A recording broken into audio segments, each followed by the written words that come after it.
हरिः ओं ललितस्कन्धं कृष्णमूलमु सुकालपाभिरमम्बु मञ्जुलताशोभितमुन् सुवर्णसुमनस्सुज्ञेयमुन् सुन्दरोज्ज्वलवृत्तम्बु महाफलम्बु विमलं व्यसालवलम्बुनैवेलयुन् भागवताख्यकल्पतरुर्विन् सद्विजश्रेयमयी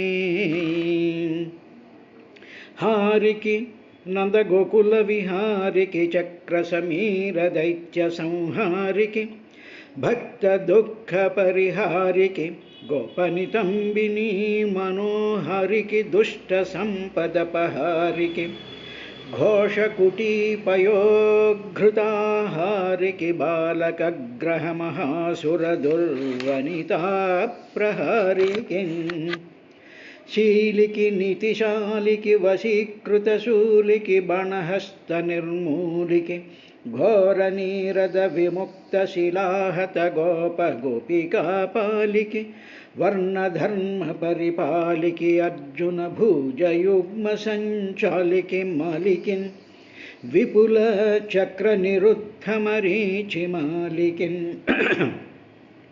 क्षन्तकुकलियोरगविशालफणोपरिनर्तनक्रियारन्तकु उल्लसन्मगधराजचतुर्विधघोरवाहिनीहन्तकु इन्द्रनन्दननियन्तकु सर्वचराचरावळीमन्तकु निर्जितेन्द्रियसमञ्चितभक्तजनानुगन्तकु न्यायिकी भूसुरेन्द्रमृतनन्दनदायिकी रुक्मिणी मनस्थायिकी भूतसम्मदविधायिकी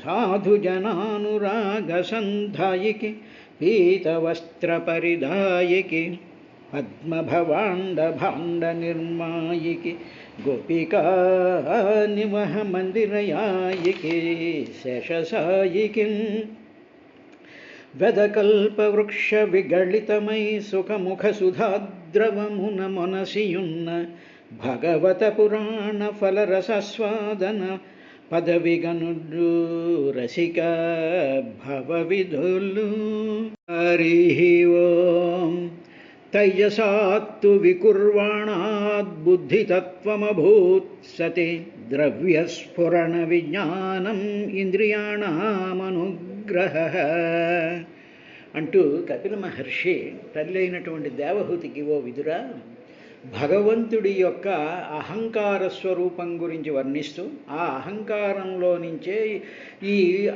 సృష్టి అంతా కూడా వచ్చింది అని చెప్పి ఆ సిద్ధాంతాన్ని ఆయన చెప్తూ ఉన్నాడయ్యా అని చెప్పిన తర్వాత ఇప్పుడు అహంకారము అనేటువంటి దానిని మనం కొంచెం జాగ్రత్తగా అర్థం చేసుకుంటే అంటే మన బుద్ధి మన మనసు మన యొక్క తార్కికం మనకు ఉండేటువంటి కామన్ సెన్స్తో అహంకారము అనేటువంటి దాన్ని మనం ఏమనుకుంటే ఈగో అనుకుంటున్నాం. ఈగో అంటే అది. తర్వాత కొంతమంది ఇది వ్యక్తిత్వము అనుకుంటారు. తర్వాత ఇంకొకటి ఏమిటంటే ఒక స్పెసిఫిక్ ఐడెంటిఫికేషన్ అనుకుంటాం. నేను, నా పేరు, నా ఇది, నా ఉద్యోగం, నా ఇది, నా మనసు, నా బాధలు, నా గోళ, నా గందరగోళం, నా కులం, నా గోత్రం, నా ఫ్రెండ్స్, ఇలాగా ఈ అహం అనేటువంటిది, ఆ నేను అనేటువంటి భావం ఏం జరుగుతోంది అంటే నీ శరీరంలో నుంచి ప్రపంచం వైపు కూడా విస్తరిస్తూ ఉండేటువంటి ఒకానొక భావమును అహంకారం అని మనం అనుకుంటున్నాం. ఓకే, బాగానే ఉంది, అలా అనుకోవడం తప్పు లేదు, అది కొంతవరకు నిజం. ఇప్పుడు అహం అనేటువంటిది ఏమిటి అనేటువంటిది కానీ జాగ్రత్తగా గమనించినట్లయితే ఈ అహం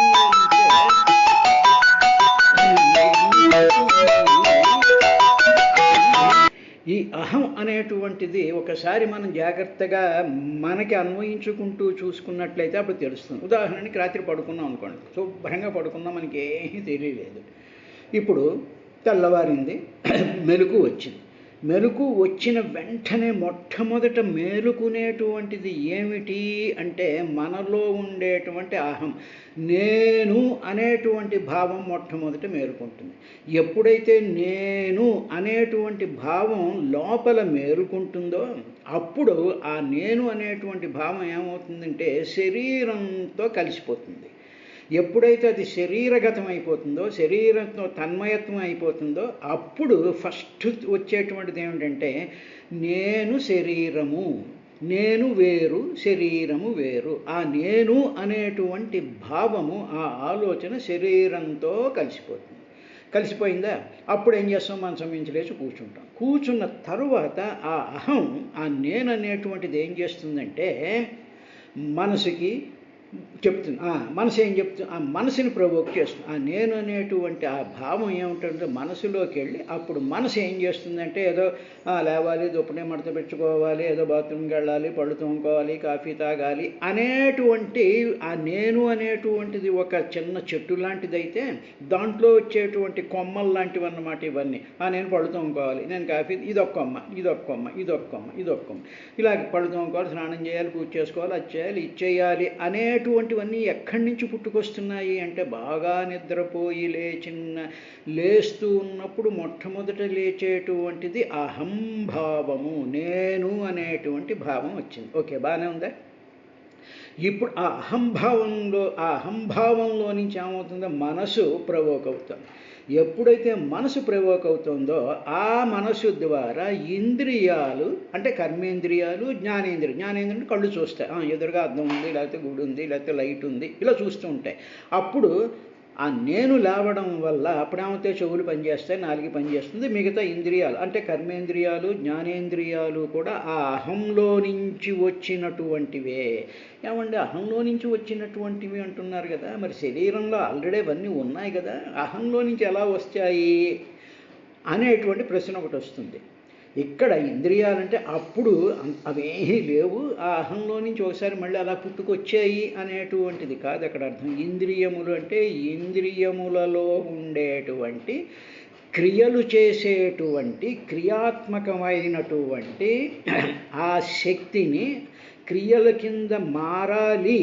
ఆ ఇంద్రియత ఏ ఇంద్రియాలైతే ఏ కర్మలు చేస్తూ ఉంటాయో ఆ కర్మలను ప్రేరేపించేటువంటిది అహంకారం, ఆ నేను అనేటువంటి భావం. ఆ ఇన్స్ట్రుమెంట్స్ ఉన్నాయి, ఆ ఇన్స్ట్రుమెంట్ పడి ఉన్నాయి, అవి జస్ట్ ఉడికిన లైఫ్లెస్ ఫెలోస్ అవన్నీ.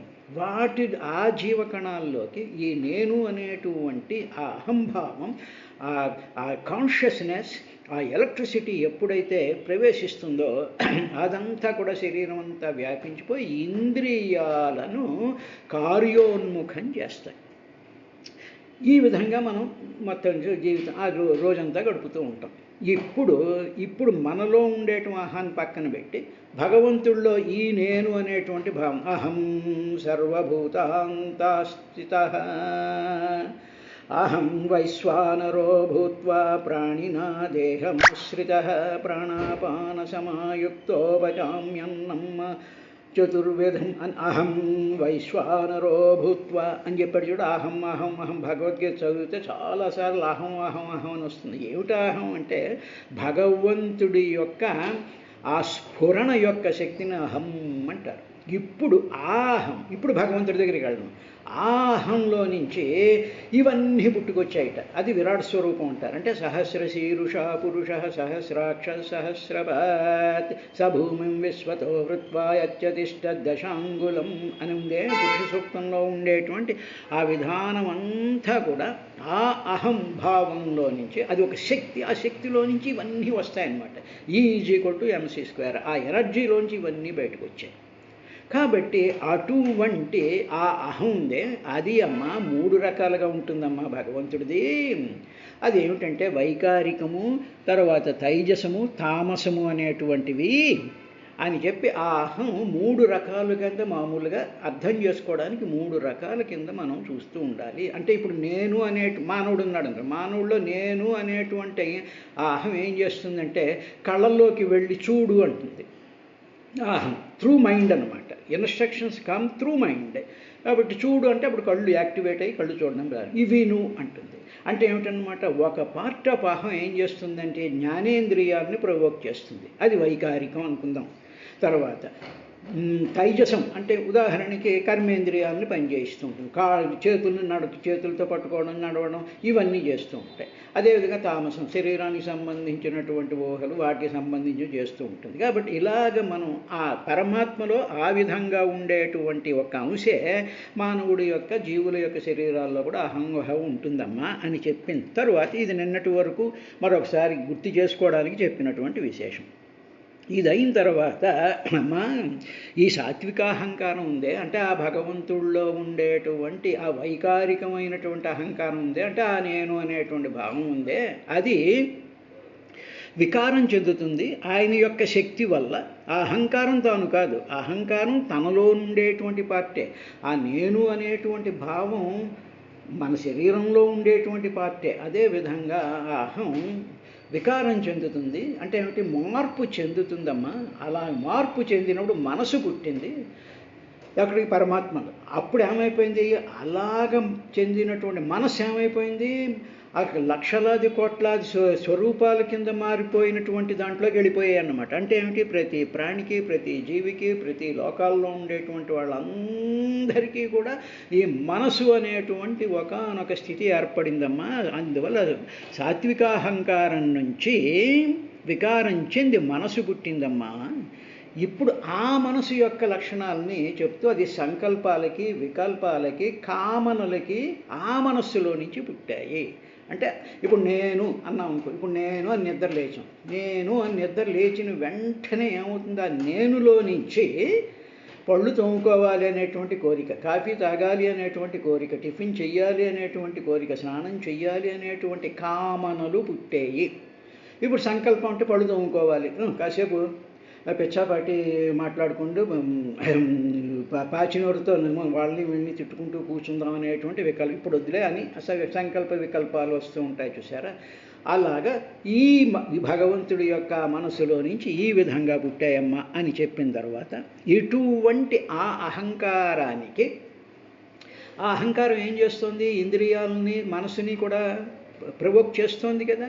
ఇలాగ ప్రవోక్ చేసేటువంటి ఆ అహంకారం యొక్క అంటే భగవదహంకారం యొక్క ఆ అధిదేవత ఎవరు అంటే యద్విదుః అనిరుద్ధాఖ్యం.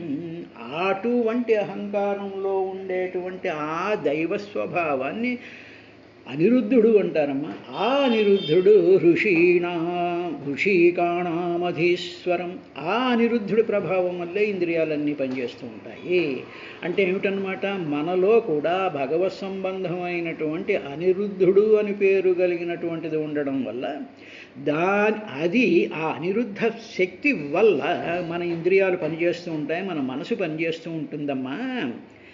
అటువంటి ఆ అహం స్వభావాన్ని అంటే భగవంతుడిలో ఉండేటువంటి అనిరుద్ధుడు అనేటువంటి ఆ అహం ఆ జీవులన్నీ ఇంద్రియాలకి అధిష్టాన దేవత. అదేవిధంగా మనలో కూడా మనం కూడా అందులో ఒక పార్ట్ కాబట్టి మనలో ఉండి మన ఇంద్రియాలని మన మనసుని కూడా ఏదైతే అధిష్టాన దేవత కింద ఉన్నాడో వాడిని అనిరుద్ధుడు అంటారమ్మా. అటువంటి అనిరుద్ధుణ్ణి యోగిభిశనై సంరాధ్యం.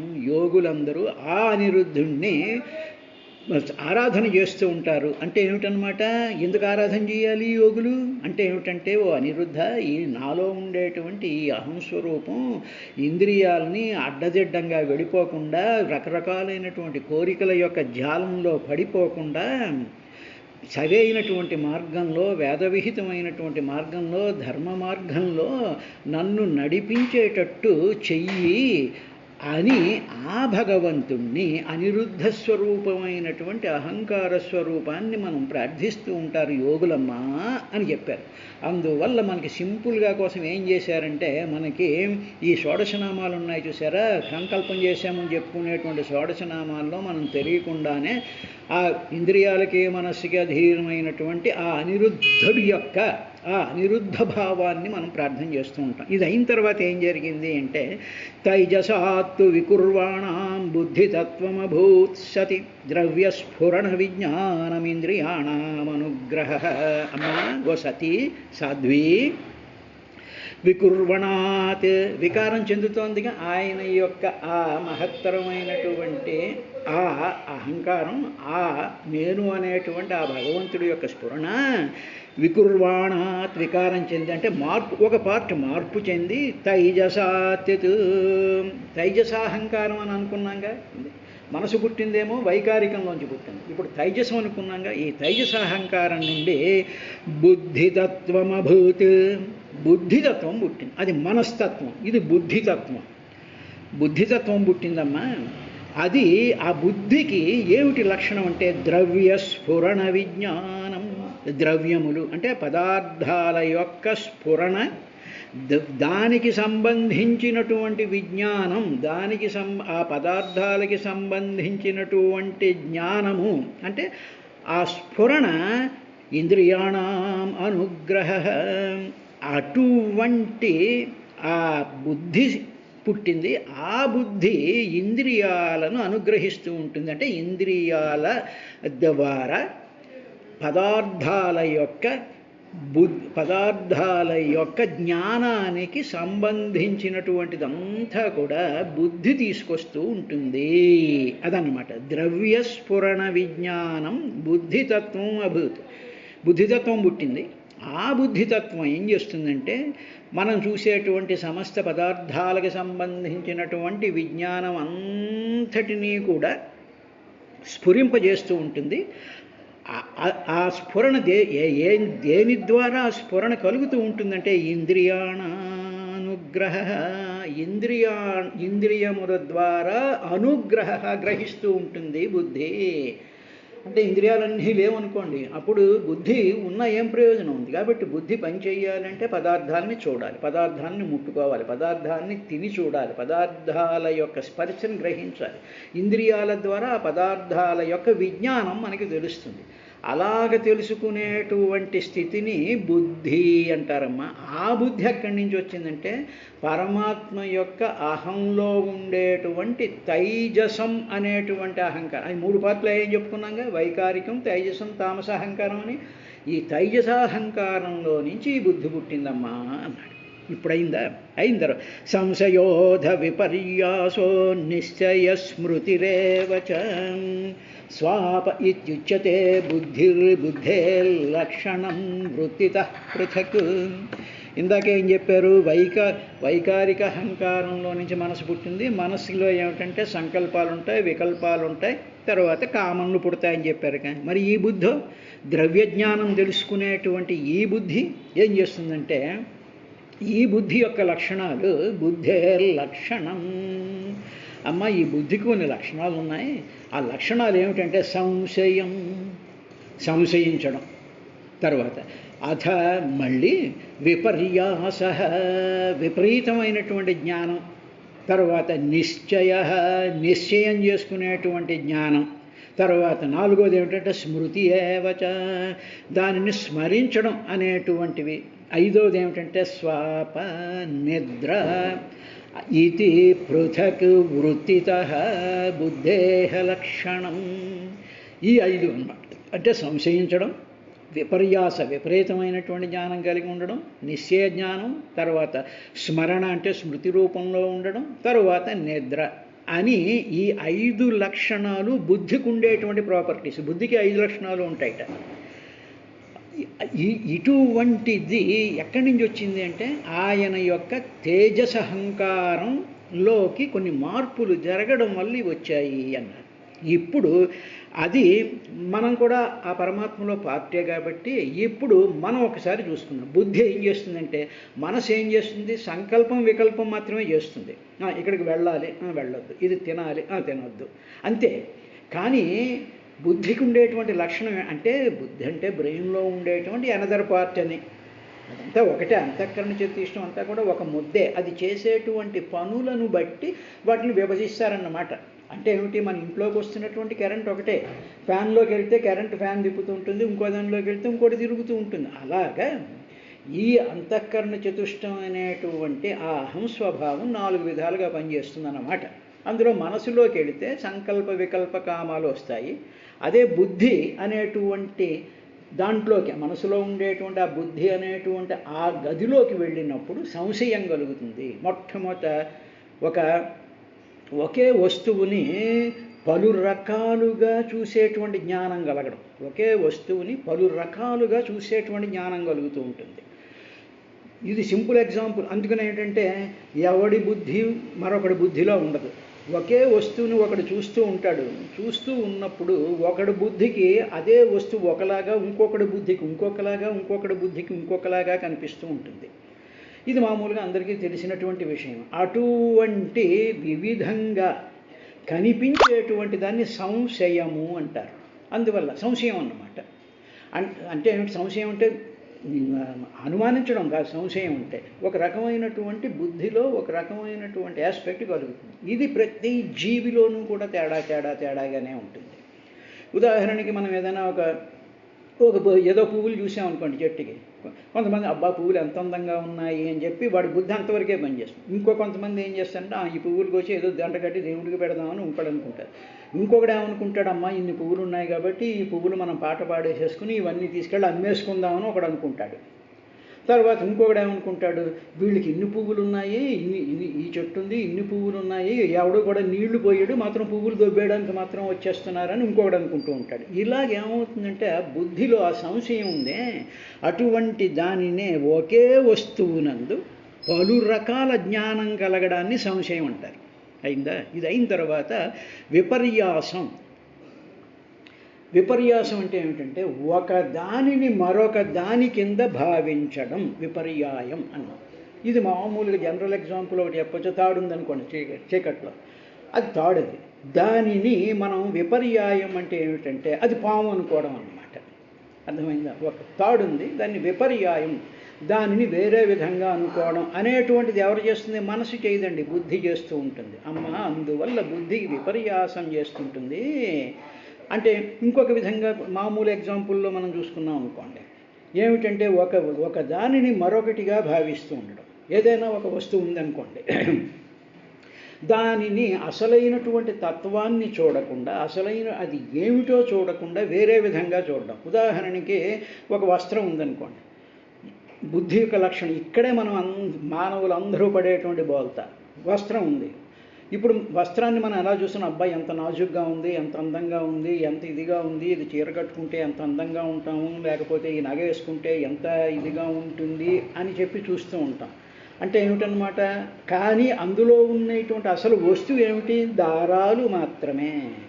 ఆ దారాలను చూడకుండా దారాల యొక్క సమ్మేళనంతో ఫార్మ్ అయినటువంటి వస్త్రాన్ని చూసి, ఆ వస్త్రాన్ని చూసిన వెంటనే సంకల్ప వికల్పాలు, కామం, కోరిక వచ్చేసేసి ఈ వస్త్రం కొనుక్కోవాలి, ఈ వస్త్రం చెయ్యాలి, ఈ వస్త్రం నాకు కావాలి, ఇది కట్టుకుంటే నేను అందంగా ఉంటాను అని చెప్పి ఒక వస్తువును మరొక విధంగా భావించేటువంటిదే ఈ మాయలో ఉండేటువంటి. ఇవన్నీ ఎవడు చేస్తున్నాడు? ఆయన చేస్తున్నాడు.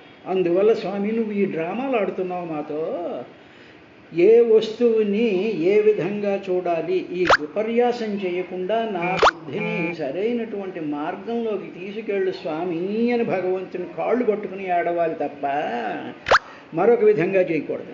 ఇదైన తర్వాత స్మృతి ఏవచ, స్మృతి. అమ్మా ఈ బుద్ధికి ఉండేటువంటి లక్షణం ఏమిటి అంటే స్మృతి, ఆ జ్ఞాపకాల కింద ఉండిపోతాయి. ఈ స్మృతులు అన్నమాట. వాళ్ళు ఫలానా వాళ్ళు తిట్టారు, ఫలానా వాళ్ళు సన్మానం చేశారు, ఫలానా వస్తువు అప్పుడు కొన్నటువంటి వస్తువు చాలా బాగుంది, ఇప్పుడు ఉండేటువంటి వస్తువు సరిగ్గా లేదు. ఇలాగ స్మృతుల రూపంలో ఉండి ఆ స్మృతుల రూపంలో ఉండేటువంటి పార్టీనే చిత్తము అని కూడా అంటూ ఉంటాం. కాబట్టి ఆ స్మృతి రూపంలో ఉంటుందమ్మా. తరువాత స్మృతి రూపంలో ఉండి అంటే స్మరణ రూపంలో కూడా ఉంటుంది.